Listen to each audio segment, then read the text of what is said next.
Think about the last time you woke up to your alarm. Not just tired, but deep in your bones, exhausted. You probably hit snooze 2 or 3 times, dragged yourself out of bed, and immediately poured the strongest cup of coffee you could find. And as you were sitting there, staring at the wall, you probably thought to yourself, I just don't have the discipline today. I'm just lazy. We have this massive cultural obsession with motivation. We think that if we are tired, it is a moral failing. But what if that entire narrative is completely wrong? What if you're not dealing with a motivation problem, but a timing problem? That is exactly the paradigm shift we need to talk about. Modern humans are desperately trying to solve biological exhaustion with caffeine, supplements, and sheer willpower. But you cannot out-motivate a broken biological clock.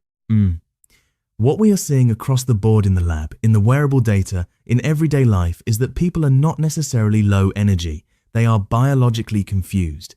Their bodies literally do not know what time it is. Biologically confused. That is a fascinating way to put it, because it completely removes the guilt from the equation. We are living in an era where everyone feels like they are running on empty, dealing with brain fog, burnout, just this chronic fatigue. And the immediate reaction is to buy another supplement or download another productivity app. But you are saying the root cause is much deeper. It is about our circadian rhythm. Precisely. To understand this, we have to look at how we evolved. For hundreds of thousands of years, the human body operated in perfect harmony with the environment. Our biology evolved around very predictable cues: sunlight, darkness, feeding windows, and temperature cycles. When the sun came up, cortisol naturally peaked to give us alertness. When the sun went down, melatonin signaled that it was time for autonomic recovery. It was a beautiful, synchronized symphony. But modern life has essentially taken a sledgehammer to that symphony. We have disrupted all of those environmental cues simultaneously. So we are basically ancient machines trying to operate in a 24/7 digital world, and the hardware is glitching. That is a perfect analogy. And the glitch is what we experience as exhaustion. Let's break down the first major thing people get entirely wrong about their energy. It starts at night. Most people think that because it is midnight on their clock, their brain knows it is midnight. But because of artificial light, screens, and late-night scrolling, your brain genuinely thinks it is 2 in the afternoon. I am definitely guilty of this. You get into bed, you are physically exhausted, but you pull out your phone just to wind down. Next thing you know, it has been an hour of scrolling. But in my mind, I am resting because my body is horizontal. But your nervous system is running a marathon. When you expose your eyes to blue light from a screen at 11 o'clock at night, you are actively suppressing melatonin production. Melatonin is not just a sleep hormone. It is the master signal that tells your entire body to transition into repair mode.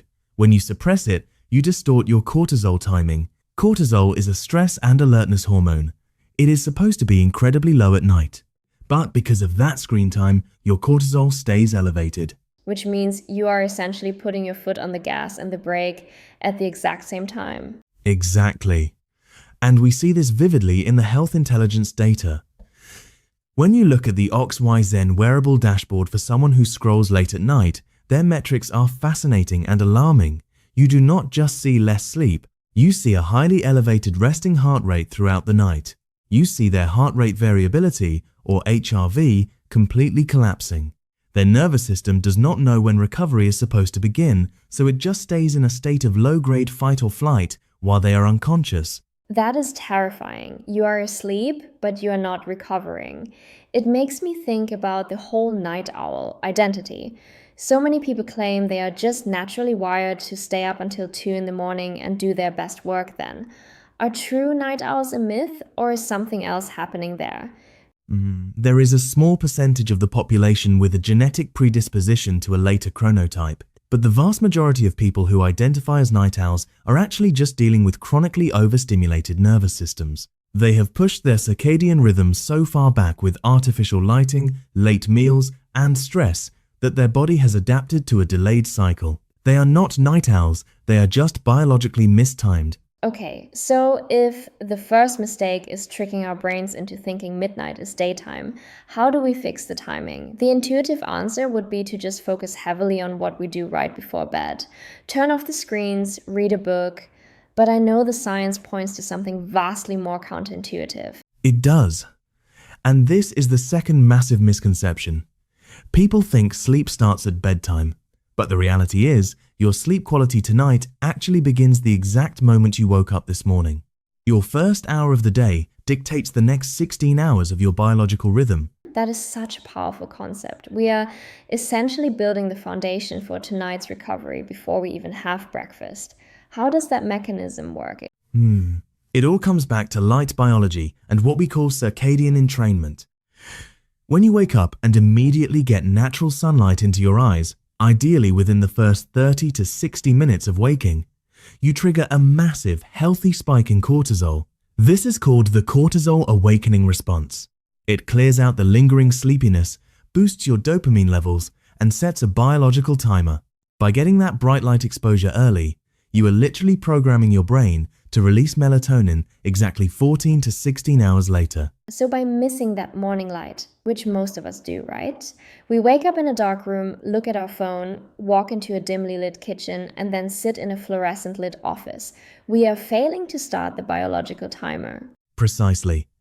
You are leaving your circadian rhythm drifting. Without that sharp contrast between bright morning light and dark nights, the body's internal clock becomes flat and ambiguous.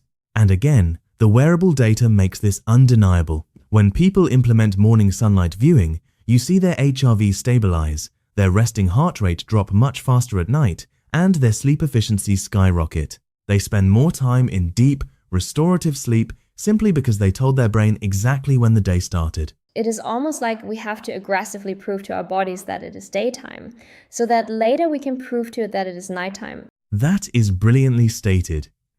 You are creating biological contrast.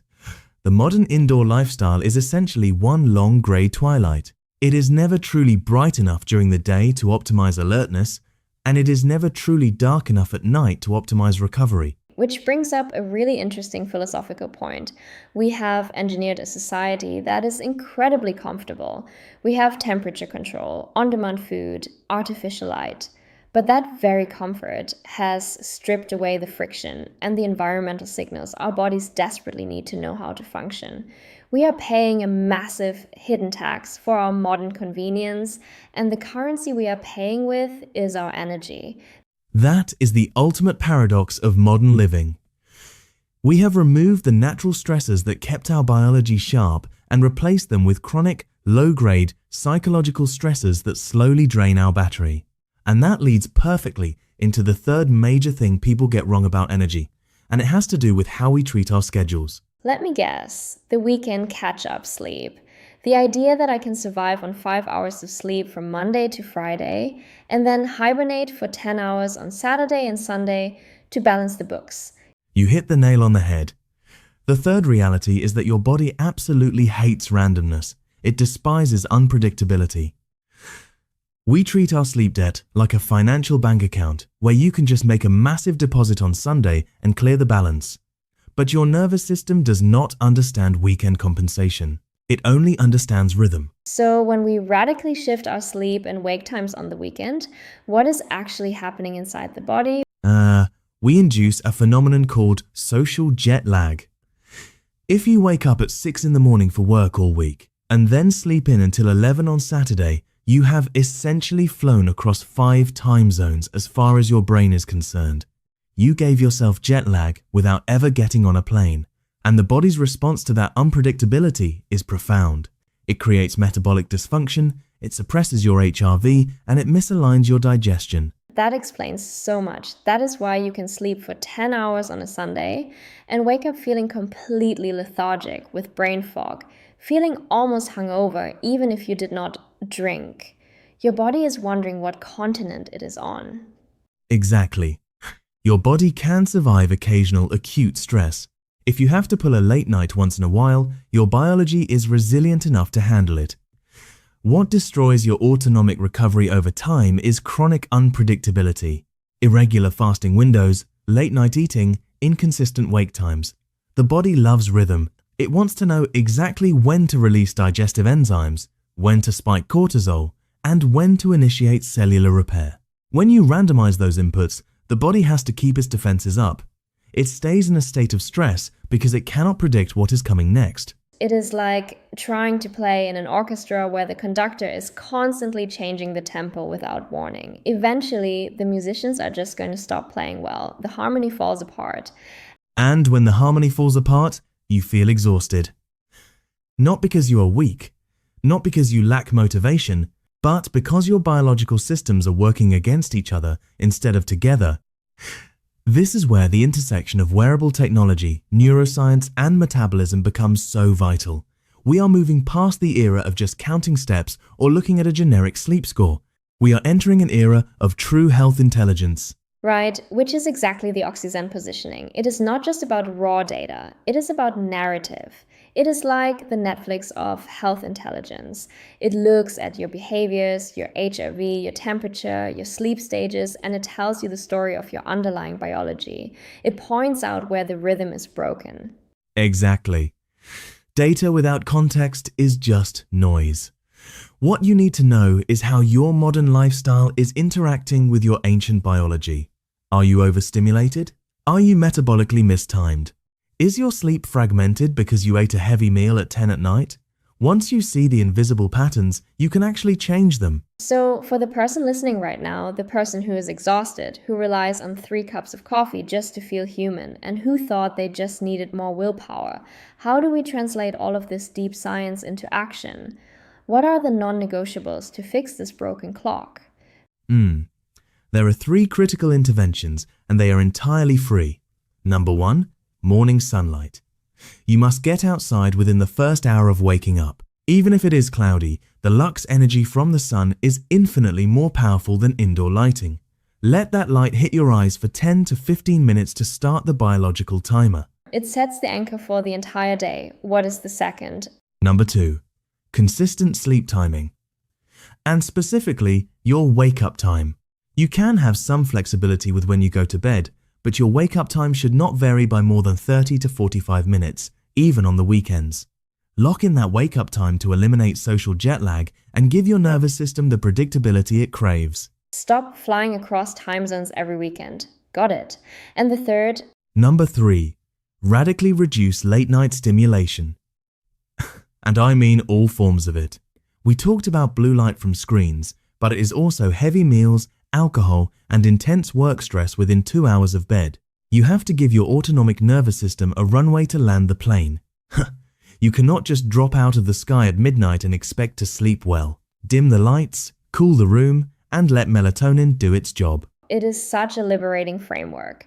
We have overcomplicated health with endless biohacking tips and complex supplement stacks. But the truth is, the most profound changes come from simply aligning with nature. We just need to respect the design of the machine. That is the core message. When you are feeling that deep, unshakable fatigue, it is not a character flaw. Your body is not failing you. It is actually communicating with you perfectly. Your biology is simply asking for rhythm. Your biology is asking for rhythm. That is a profound thought to end on. It changes the entire relationship we have with our own exhaustion. We do not need to fight our bodies. We need to listen to them, give them the signals they recognize, and let the science of timing do the rest. The energy is there, waiting for the right moment to be unlocked.